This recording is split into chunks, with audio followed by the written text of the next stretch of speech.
2020년 9월 9일 큐티 말씀입니다. 에스겔 5장 1절로 17절입니다. 너 인자야, 너는 날카로운 칼을 가져다가 삭도로 삼아 내 머리털과 수염을 깎아서 저울로 달아 나누어 두라. 그 성읍을 애워싸는 날이 차거든. 너는 터럭 3분의 1은 성읍 안에서 불사르고 3분의 1은 성읍 사방에서 칼로 치고 또 3분의 1은 바람에 흩으라. 내가 그 뒤를 따라 칼을 빼리라. 너는 터럭 중에서 조금을 내 옷자락에 싸고 또 그 가운데에서 얼마를 불에 던져 사르라. 그 속에서 불이 이스라엘 온 족속에게로 나오리라. 주 여호와께서 이와 같이 이르시되 이것이 곧 예루살렘이라. 내가 그를 이방인 가운데에 두어 나라들이 둘러있게 하였거늘 그가 내 규례를 거슬러서 이방인보다 악을 더 행하며 내 율례도 그리하미 그를 둘러있는 나라들보다 더하니 이는 그들이 내 규례를 버리고 내 율례를 행하지 아니하였음이니라. 그러므로 나 주 여호와가 말하노라. 너희 요란함이 너희를 둘러싸고 있는 이방인들보다 더하여 내 율례를 행하지 아니하며 내 규례를 지키지 아니하고 너희를 둘러있는 이방인들의 규례대로 행하지 아니하였느니라. 그러므로 나 주 여호와가 말하노라. 나 곧 내가 너를 치며 이방인의 목전에서 너에게 벌을 내리되 내 모든 가증한 일로 말미암아 내가 전무후무하게 내게 내릴지라. 그리한즉 내 가운데에서 아버지가 아들을 잡아먹고 아들이 그 아버지를 잡아먹으리라. 내가 벌을 내게 내리고 너희 중에 남은 자를 다 사방에 흩으리라. 그러므로 나 주 여호와가 말하노라. 내가 나의 삶을 두고 맹세하노니 내가 모든 미운 물건과 모든 가증한 일로 내 성소를 더럽혔은즉 나도 너를 아끼지 아니하며 긍휼을 베풀지 아니하고 미약하게 하리니 너희 가운데에서 3분의 1은 전염병으로 죽으며 기근으로 멸망할 것이요 3분의 1은 너의 사방에서 칼에 엎드러질 것이며 3분의 1은 내가 사방에 흩어버리고 또 그 뒤를 따라가며 칼을 빼리라. 이와 같이 내 노가 다한즉 그들을 향한 분이 풀려서 내 마음이 가라앉으리라. 내 분이 그들에게 다한즉 나 여호와가 열심으로 말한 줄을 그들이 알리라. 또 이르되 또 너를 황무하게 하고 너를 둘러싸고 있는 이방인들 중에서 모든 지나가는 자의 목전에 모욕거리가 되게 하리니 내 노와 분과 중한 책망으로 내게 벌을 내린즉 너를 둘러싸고 있는 이방인들에게 내가 수치와 조롱거리가 되고 두려움과 경고가 되리라. 나 여호와의 말이니라. 내가 멸망하게 하는 기근의 독한 화살을 너희에게 보내되 기근을 더하여 너희가 의뢰하는 양식을 끊을 것이라. 내가 기근과 사나운 짐승을 너희에게 보내 외롭게 하고 너희 가운데에 전염병과 살육이 일어나게 하고 또 칼이 너희에게 임하게 하리라. 나 여호와의 말이니라. 아멘. 선지자 에스겔은 삭도로 자신의 머리를 밉니다. 그리고 수염을 깎습니다. 머리를 밀고 수염을 깎는 행위는 그때 당시 유대인들에게는 전혀 예사로운 행동이 아닙니다. 삼손의 이야기에서 볼 수 있듯이 머리털을 미는 것은 금기 중에 하나였고 수염을 깎는 것은 누군가에게 수치를 줄 때 하는 행위입니다. 그런데 에스겔은 스스로에게 그런 행위를 합니다. 이것은 지금까지 그가 해왔던 방식과 마찬가지로 하나님의 예언의 말씀을 이스라엘 백성들에게 분명하게 각인시키기 위한 것입니다. 사람들은 에스겔의 기이한 행동에 관심을 가졌을 것입니다. 에스겔이 어떤 행동을 할 때마다 사람들 사이에서 화제가 되었겠죠. 이번에도 자신의 머리를 밀고 수염을 깎는 행위에 그들이 관심을 가졌음에 틀림없습니다. 때가 되자 에스겔은 그들이 보는 앞에서 예언의 행위를 합니다. 자신의 머리와 수염의 터럭 3분의 1을 그 전에 만들어 놓은 이스라엘 성의 토판 위에 불사릅니다.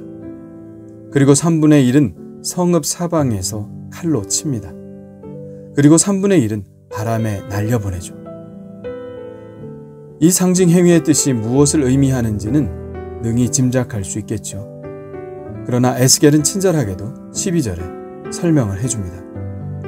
너희 가운데에서 3분의 1은 전염병으로 죽으며 기근으로 멸망할 것이요 3분의 1은 너희 사방에서 칼에 엎드러질 것이며 3분의 1은 내가 사방에 흩어버리고 또 그 뒤를 따라가며 칼을 빼리라.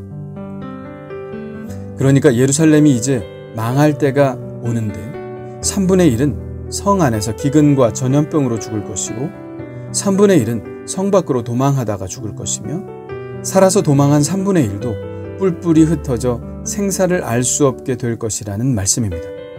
이 말씀은 그대로 이루어지지요. 열왕기하와 예레미야에 보면 그 과정들이 자세히 기록되어 있습니다. 에스겔이 이렇게 될 수밖에 없는 이유에 대해서 하나님의 말씀을 또 전하고 있는데요. 그것은 이스라엘이 하나님의 규례를 거슬러 이방인보다 더 악을 행했기 때문이라고 말씀하고 있습니다. 하나님은 당신의 백성들을 이방인 가운데에 두셔서 이방 나라들로 둘러있도록 하셨습니다. 이렇게 하신 이유가 무엇일까요? 가나안은 세계의 우상들의 발원지입니다. 가장 우상 숭배가 극심했던 땅입니다. 하나님께서 그 가장 극악한 우상 숭배의 땅의 한가운데를 치우시고 그곳에 이스라엘 백성들을 살게 하셨습니다.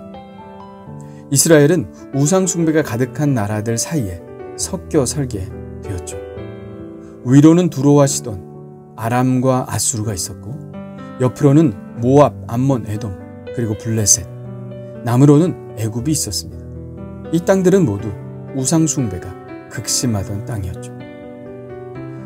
하나님께서 굳이 이 땅 한가운데 당신의 백성들을 살게 하신 이유가 무엇일까요?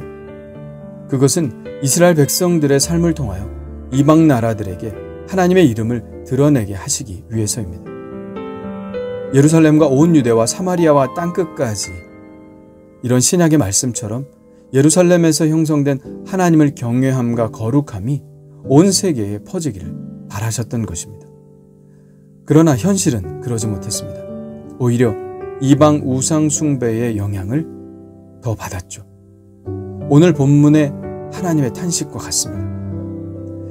그가 내 규례를 거슬러서 이방인보다 악을 더 행하며 내 율례도 그리함이 그를 둘러있는 나라들보다 더하니 너희 요란함이 너희를 둘러싸고 있는 이방인들보다 더하여 내 율례를 행하지 아니하며 하나님께서 아브라함을 약속의 땅으로 부르시기 전에 하신 약속은 너를 통해서 세계 모든 민족이 복을 받게 될 것이라는 약속이었습니다. 이것이 바로 하나님의 기대입니다. 이스라엘을 통하여 세계 모든 민족들이 죄에서 돌이켜 하나님께 돌아오는 것입니다. 그러나 이스라엘은 그 기대에 부응하지 못하고 오히려 그들을 둘러싼 이방 백성들보다 더 우상 숭배를 많이 하고 더 악을 행했습니다. 하나님께서는 더 이상 이스라엘 백성들을 그 가운데 있게 하실 의미가 없으셨던 것이죠. 그래서 그들이 회개하고 다시 하나님의 말씀으로 돌아오게 하시려고 그들을 그 땅에서 쫓아내신 것입니다. 에스겔은 지금 그의 상징적인 행동을 통하여 온몸으로 바로 그 메시지를 사람들에게 전하고 있는 것이죠. 이스라엘이 이렇게 실패했어도 하나님의 계획은 포기된 적이 없습니다. 새 이스라엘을 통하여 지금도 그 일을 행하고 계십니다. 교회가 바로 그것이죠. 교회는 세상 한가운데 있습니다. 우리를 이 세상 한가운데 심어 놓으신 이유가 분명히 있습니다. 그것은 이 세상이 바로 변화되어야 할 바로 그 현장이기 때문입니다. 어떤 사람들은 속세를 떠나 수도의 길을 떠나기도 하지만 우리의 사명지는 바로 이 세상입니다. 그래서 교회는 세상에 있고 그리스도인들은 이 세상에서 살아갑니다. 우리가 이 세상 한복판에 사는 이유는 분명합니다. 하나님의 세상을 이처럼 사랑하사 우리를 이 세상으로 보내신 것이죠. 그러나 우리의 모습은 어떠합니까? 이스라엘처럼 더 세상적으로 살지 않나요? 세상에 뒤처지지 않으려고 더 세상 사람들보다 더 세상 사람이 되어가려고 하지 않나요? 나에게서 발견되는 하나님의 자녀로서의 구별점은 찾을 수 있나요? 일주일에 한 번 교회에 나오는 것 외에 어떤 차이가 있나요? 찬송가에 이런 가사가 있죠. 웬일인가 내 형제여, 마귀만 따르다.